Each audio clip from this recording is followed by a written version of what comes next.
And we're proud to have the confessed organiser of the mass rallies in London, Louise Creffield, who received a small fine for her troubles.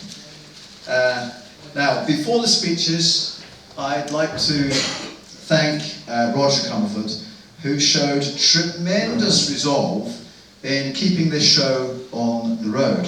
I won't go into the detail now, but you may be aware of the difficulties that we faced. And this hall was booked only yesterday, so we're very grateful to the Town Square Social Club.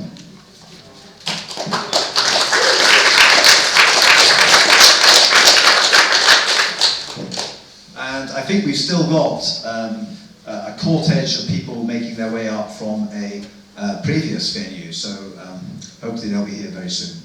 Now, we believe that the public has a right to discuss matters of great import. We only live in a civic democracy if we're prepared to defend it. Also, I'd like to acknowledge Chris French of Mid-Sussex Assembly, who inspired us and gave helpful advice. Chris. Thank you. Thank you. All the way from Bexhill-on-Sea. So it's scheduled for the evening. First we'll have our Brighton Belle, Louise, who will talk of her trials and tribulations in resisting the regime. And then I'll do a short piece on the underlying motives around the pandemic, the Great Reset, and the gaining momentum towards technocracy.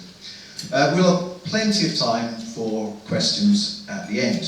So first, Louise Creffield.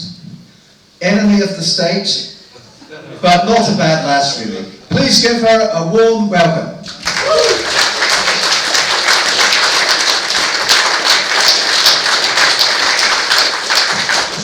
Hello everyone, and thank you Niall and thank you Roger for putting this evening on and inviting me to join the first one, and look forward to seeing more of them as well. So, I think back to when I first got involved in anything political. This was back in 2017 during the snap general election, and I got involved pretty much on selfish motives because our MP was one of the worst Tory MPs, one of those that had all the landlord scandals and all of this stuff, and we had the option of a different MP. And as a single mum of 4 children, you know, Tory policies can be quite harsh. So I got involved and I was really excited. And I thought, I could make a difference, because I got involved in that campaign and then the MP won with like a 10,000 majority and it was a landslide swing. I was like, well, this is easy. You just go knock on a few doors and then it all kind of works out, right? And then over the next few months, I got more involved and I was like, gosh, there's so many things that I'm actually really passionate about. And one of them, you know, from women's rights to vulnerable people to disabled people, you know, these are things that touch my life and the things that I'm really passionate about. And I was then offered a job working for my local MP. And I thought, yes, this is it. If I get in, I'll really be able to help people. I'll see what's happening, and I'll be able to make a difference. And I made more difference knocking on doors, because in that system, there is nothing you can do to help. The whole thing is rigged, and I was completely blown away by how bad the system is and how little it works for any individual person. Like, I genuinely thought that we had a voice of some sort. I knew it wasn't that strong, but I thought there was at least some mechanisms where we could have a say. But there isn't. And, well, there hasn't been.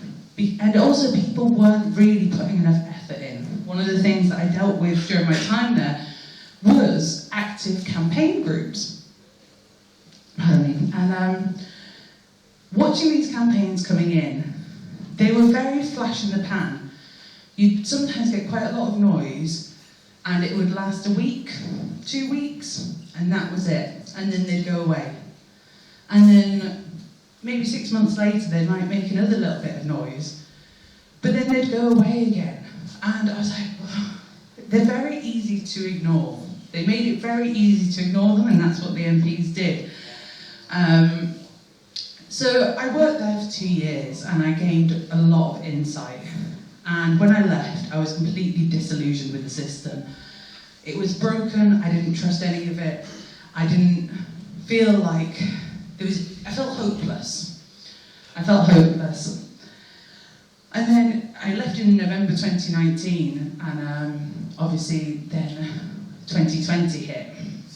And I was watching as the whole narrative started unfolding and everything else like that, and I was saying to friends, I was like, they won't lock us down because, you know, the economy will just crash. Like, would they risk the economy? I don't think they would, and I didn't think they would, and I was wrong. And so I was angry that they didn't take that into account, and nobody was talking about it. But then I was made even angrier by the fact that they didn't follow parliamentary protocol. They didn't follow it. You know, we should have actually enacted what's called the Civil Contingencies Act 2004. And I won't go into the who's and the wherefores, because I'm sure we all know about what the legislation is, and the Health Regulations 2020, being secondary legislation, and then a 364-page piece of legislation being passed in a day. But the thing was, I was like, if we do not stand up now and call this out from the beginning, they are going to believe that we are okay with this.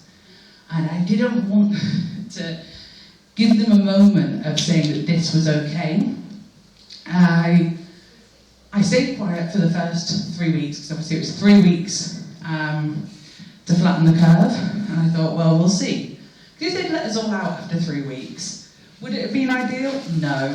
Would I have really agreed? No. But it wouldn't have been catastrophic. So I wouldn't have done anything. And obviously I was helping campaign and look for Owen and helping on that as well. So those first 3 weeks I didn't say anything.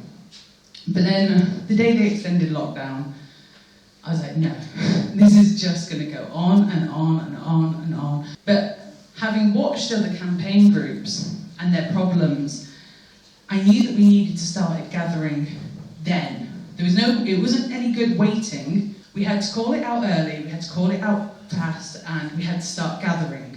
So the day they extended lockdown, I went looking for a group to join, and there wasn't any. There wasn't a group that was taking action. I thought I'd join a group and give them the information that I know about how to campaign. And there wasn't one. So I started my own, and I named it Save Our Rights, and I made a Facebook group, and it said add 5 friends to get started. So that's all I did. That was all the action that I took, was I added 5 friends to get started. And here we are. I'm not sure what happened.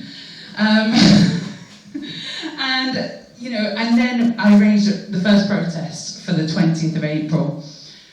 And there were 6 of us on Brighton Beach, no megaphone, no nothing. I didn't know what we were doing, but we went off and we had a little shout and we got together and we weren't alone, and that was the nicest feeling. And I put a live on my Facebook, and then the next week there was about 15 of us, but there was 30 police because it was illegal. However, at the time, we were blessed with a really lovely police liaison officer who came up to me and he said, you know it's illegal to gather, you can't do this. And I went, yeah, it's a problem, right? And he went, when there's a law that you don't like, you can't just go break it. And I went, no, usually if there's a law that I don't like, I'd organise a protest about it. And he went, that is what we would usually expect you to do. And I went, well, what are you going to do then? And he went, can you just not look gathered? And I was like, well, I can give it a go. And he's like, and we'll just call it socially distanced exercise with placards. And that's what we did, and God love them. Sussex Police let me out. We went out every single week, and they never did anything. They never charged me. They never arrested anybody. Anybody who was trying elsewhere was getting arrested. London was getting arrested. Other places tried it as well, watching what we were doing in Brighton. Nobody got arrested in Brighton, and we were blessed. However, there was an event in Brighton. So obviously we then moved on. We started joining up in London as well, speaking out there, and it got bigger and it got bigger, and it was all so exciting. And we were really starting to make an impact and make the news and raise awareness. And the other groups had formed, and we were joining up. And obviously we had August in Trafalgar Square, and then we had the September one, which was a delight, with lots of batoning and all of our equipment being seized. And then we had October as well. And then come November, we did another one in Brighton on the 7th of November. And this was during lockdown take 2, where Priti Patel announced that protesting was banned, completely banned. And we organised a Brighton event, but then I was invited to speak in Edinburgh. So I went to Edinburgh, and other people organised in Brighton, and they went ahead without me. I got a call from my police liaison officer 3 days later, and he said, "They're going to charge you for that." And I went, "What do you mean they're going to charge me for that? One, I wasn't there, and two, you've never charged me for anything." And he went, "The orders come from higher up than Sussex." So the Met Police had interfered and told them, Sussex Police, they had to charge me. So I got a knock on the door 2 days later with court summons. And then on the 28th of November was the protest in London. I don't know if any of you, was anybody there? Did anybody make 28th of November? It's not a day you'll forget, that's for sure. There was lots of running, lots of cat and mouse. It was a crazy day. And again, the Met Police said, absolutely not allowed. I tried communicating with the Gold Command in the morning, and he said, absolutely no way. 155 people in London alone got arrested. They were stopping coaches on the way and arresting everybody on the coaches. It was absolute chaos. To be honest, I thought, well, shows we're making an impact, right? We'd have made less noise and less commotion if they just let us get on with it, to be honest. They made it worse for themselves. But so obviously I was arrested that day. They had my description and they were looking for me, and as soon as they saw me, they ran at me. Granted, I was throwing barriers into the road at the time, but that isn't why I was arrested. But I was doing that because they were blue lighting after us everywhere we went. They were blue lighting after us, and it was really dangerous. I was slowing down. I was in a public service. And then I did another Brighton event on the 12th of December. This time we're out of lockdown, so it should have all been fine. And the Met Police came down to Brighton to police it. And halfway through, they decided that our risk assessment wasn't good enough or something, there was an issue. And they kept crowding around me, but the crowd crowded around the police, so they stepped back. And just before the end, because what the police like to do is they like to wait till the end to arrest people when it's quieter, we ducked out just before the end. And so they went and staked out my house for 4 hours and harassed my teenager when she got home, asking her where her mum was. And my teenager rang me going, Mum, the police are here. I was like, put them on the phone and I'm going to tell them to leave you alone. So I was really mad about that. And what they did is they arrested somebody else and asked him about his connections to me. And it's been ridiculous. And then obviously we were charged. We were charged for September, October, November in London. I've been charged with November, December in Brighton, and then May, June 2021 in London as well. And I've had one trial so far. I got a £20,000 fine. They asked me what my situation was, and I went, well, I'm a single mum of 4, and I'm disabled, they're disabled. I don't know what you want from me. And they went, £20,000. And I went, right. And they went, do you have anything to say? And I went, how exactly do you think I'm going to pay £20,000? And they went, well, you have to make an offer to court. And I went, well, you can have £5 a week. And they went, what? And I went, well, cost of living's going up. I can't afford to give you more than that. And that's what they accepted. So currently that's set up for 79 and a half years. I haven't actually paid it yet. So I'll have to live to be 115 to pay that off. My daughter was like, oh, do I inherit that when you die? No, I don't think so. But goodness knows, we've got the other 2 trials coming up, one in April, one in May. I don't know what's going to happen. Will they tap it onto the end of the 79 and a half years? How long am I meant to pay these fines for? I don't know. So it's been an experience, and currently at the moment, all they can do is fine you. And I had to weigh it up, I had to go, is this worth it? And for me it was. When I started Save Our Rights, I thought, and when I started seeing it grow as it did in those first few days, because everyone was so happy to find those people that were speaking out, I was like, this could go quite far. They might not like this, because, we're really challenging the government here, and we're challenging the narrative, and we're challenging their future plans. So I asked myself, I said, am I willing to die for this? And the answer is yes. Yes, I am. I mean, I'd rather not, but if I have to, I'd die knowing that I'd done the best I could and that it was for a good cause. It's not my plan, it's not my hope, but I think if you're going to take any sort of prominent position, you kind of have to be willing to go that far if you want to make it. You're not alone.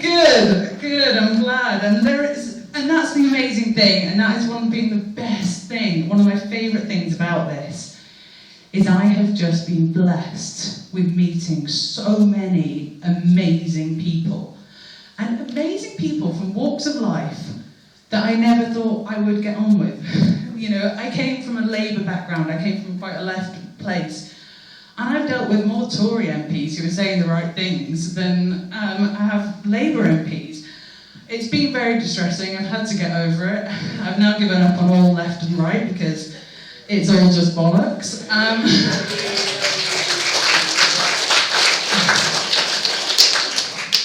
And that's okay, because you know what? MPs are outdated and obsolete. The whole political system is outdated and obsolete.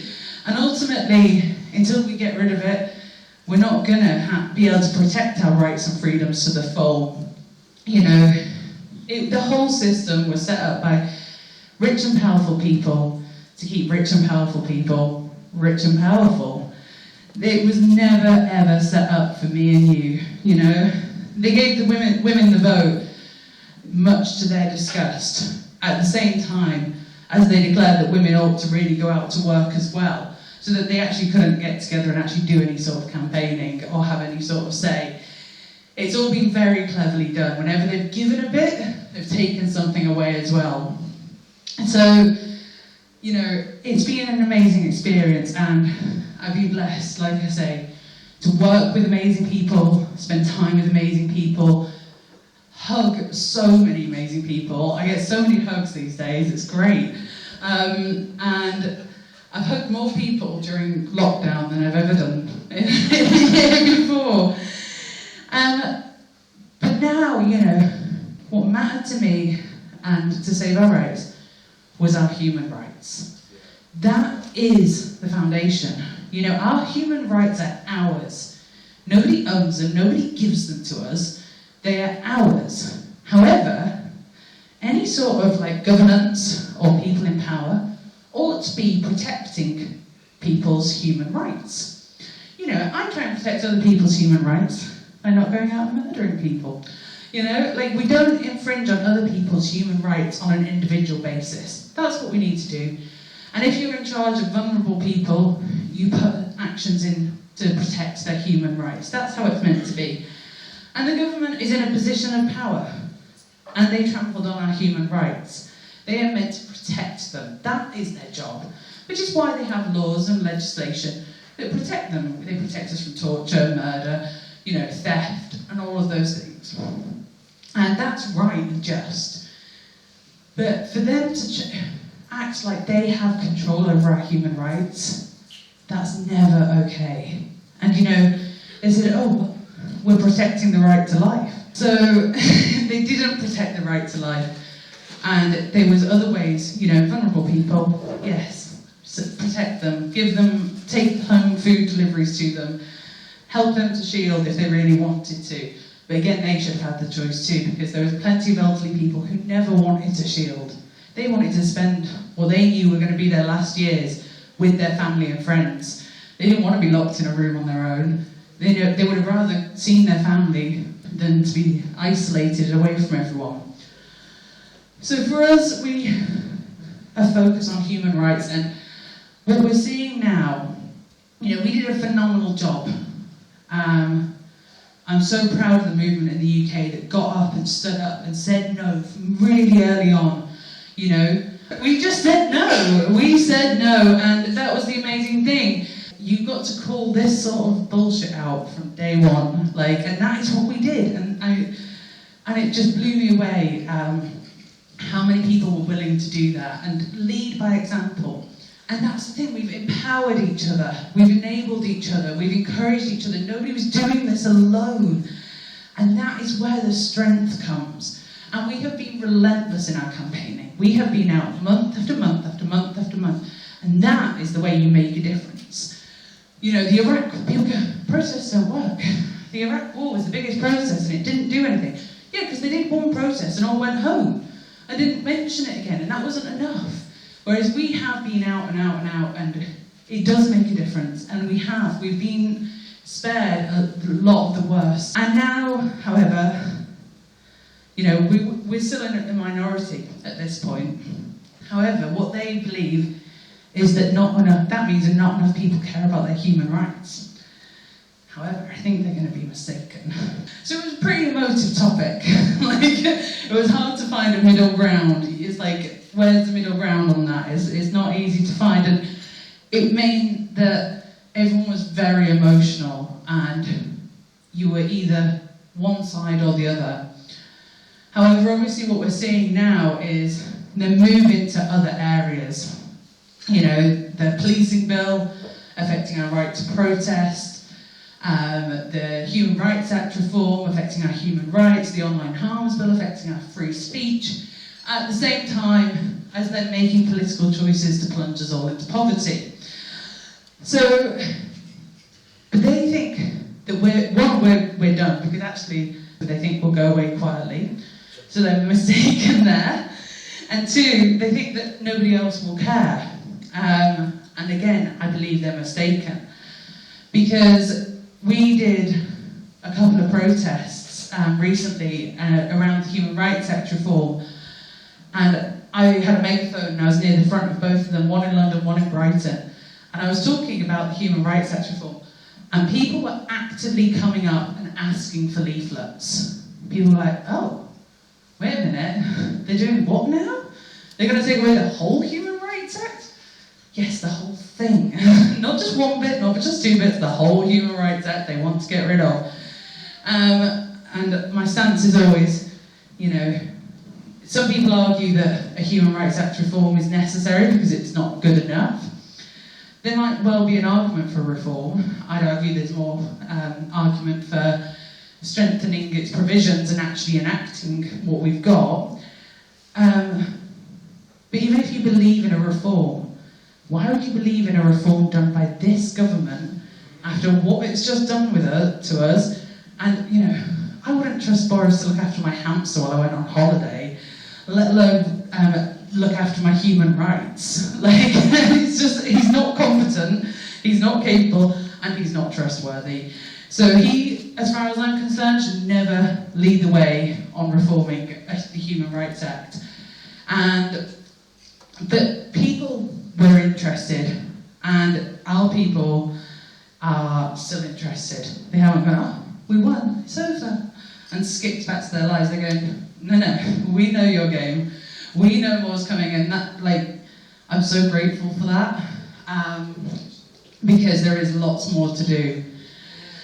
So, Save Our Rights is really focused on that. We did like a big campaign on the Human Rights Act, and we are about to launch, hopefully tonight, we'll see how I get on after this, if not tonight, tomorrow, a big campaign on the cost of living crisis. This is a political choice. All homelessness is a political choice. There is absolutely no necessity for there to be a single homeless person on the streets of the UK. As we saw in March 2020, when they housed every single homeless person, and they housed them all, and then in May 2020, they booted them all out again. They can do it, it's perfectly capable, and actually it's cost effective to do so. Having people living on the streets is actually not cost effective. They tend to have more run-ins with the police, they tend to have ill health, they tend to need rehabilitation, they tend to need rehab for drug addiction, alcoholism, and actually it would cost less to house them than to provide all those services to them. Yes, you'd need to provide those services on the short term as they came off the streets, but long time it's actually cost effective. But my belief is that the reason there's people on the streets is to keep us all in our jobs, behaving nicely. Because while there's people on the streets, that could be you. Whereas if you thought, maybe I won't be homeless. Do I believe that if I thought the government would house you if you were homeless, all of us would stop working? No. I love my job. People love their jobs. People want to be productive. People want to be part of society. People want to have nice things. We don't just work because we're slaves, but it keeps us in that sort of mindset. When there's that risk factor, we're in a scarcity mindset instead of an abundance. And that is key to what they're trying to do and what they're keeping up control of, because everyone's always a bit scared. Because I don't know if you've ever worked or done a soup kitchen, but you listen to them and they're really normal people. A lot of them, had jobs and then they got a divorce, and so then they sofa surfed for a bit, but then they felt bad and they felt guilty and they overstayed their welcome, but they couldn't afford a deposit and the wife had taken the house, yada yada yada, and they end up on the streets. And others come from more vulnerable backgrounds, of course, but there can be some really normal people on the streets. And this cost of living crisis is one of those things where it's absolutely horrific. I have spent the last 2 weeks reading every stats and fact on this matter, so if you need any, I'm available. But in April, we're going to see a 50% rise of households living in poverty than there currently already is. We're already up significantly from October, and that's going to increase again by 50% because they're putting up energy bills by 54%. Or they're going to try to, unless our campaign is successful.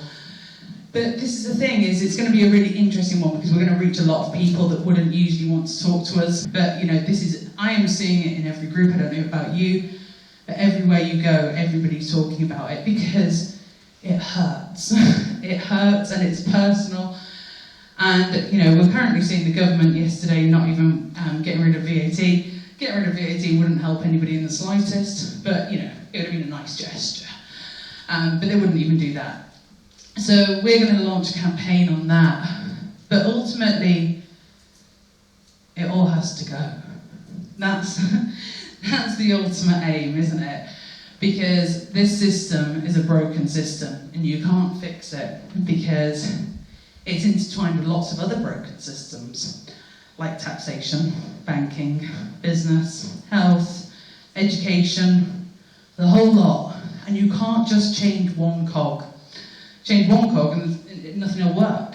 And it'll soon get moulded back into the shape of the old cog. So ultimately, they'll all have to go. But that's okay, I'm all right with that. I feel good about that, I want an education system that empowers children, encourages them to think outside the box and gets them out into nature and, enables them to be well-rounded adults. You know, my children are blessed to go to a Steiner school which does that. But unfortunately they still have to live in the real world, and that world isn't always the most friendly. You know, a healthcare system that actually, well, it should just prescribe sunshine, good diet and exercise. You know, that should be the first foremost prescription for any ailment as far as I'm concerned, and then see how you're getting on, then treat that. Because, you know, we have a healthcare system that profits from disease and, you know, treats symptoms, not causes. You know, my daughter, I presented and went, I don't know what to do with her, she's just coughing like crazy and it's really bad. I just got asthma. Here, give her this steroid inhaler like thing every day. And I'm like, steroids in her lungs? I don't know how I feel about that. And I went, this girl does love her dairy. Like, this girl could live off cheese, just like a mother. And I went to my ex-husband and I said, should we try cutting out dairy? Within 2 days, it had all gone. And she's never needed that steroid inhaler, because diet can fix so many things. But you know, one of the things that I'm really heartened by and what we really need is community. And we've been blessed by organisations like Stand in the Park and Rebels on Roundabouts, which has created these local communities. And they're growing and they're being innovative, they're talking about what they do in an emergency situation, they're looking at growing their own food, all of these really amazing things. And as far as I'm concerned, the answer to everything is love. You know, it is that simple. But the problem is, the people at the top, they don't have much love in their lives. They're obviously quite deprived. And the next best thing after love, in terms of psychology and biology, in terms of the chemical reactions in your body, is control. And that's the problem. So they go to control because they don't have enough love. Maybe their mothers have been nicer to them. But let's not blame the women, actually. They're responsible adults these days. They can control themselves. But the future, I think, is looking hopeful. Is my belief. I believe we're in a really strong position. We have now got a movement across the nation. We've got phenomenal people, scientists, lawyers, everybody. Every skill that we need, we have it on this side. And we can start creating, we can start forming, and we've got those connections, and we've got love in this room. And we don't have to talk about that really controversial subject anymore. We can be a bit more, you know, and as I say, we're going to launch this campaign on the cost of living. Somebody being able to heat their home and feed their children is not controversial. It might not affect somebody, but you're not really going to be against it. When it comes to human rights, most people are for human rights. And if we tell them that their human rights are under threat, they're going to care. And there's enough of us to get the word out. So I really believe we're in a really strong position to make a real difference, to gather even more people. And while these things seem awful, while the cost of living seems awful, while the Human Rights Act reform seems awful, I'm grateful, because we're going to grow and grow and grow.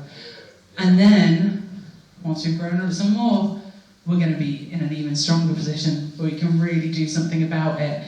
You know, I've got some plans for the next general election. Like, I don't think any of them should win. There needs to be no winners that day, as far as I'm concerned. So that gives us till 2024, people.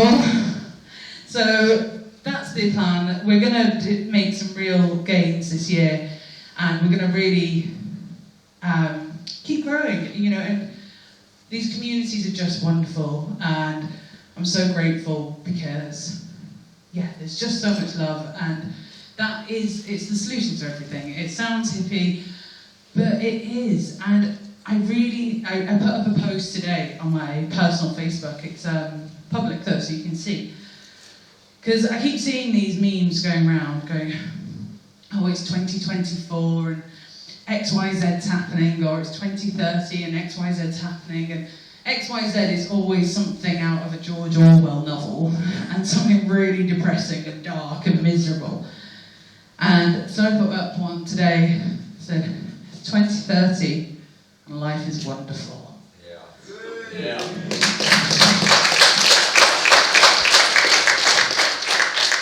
And life can be wonderful, and that's what we need to focus on. We can have it, we will have it, and we're on our way. So I'll leave it there. Thank you.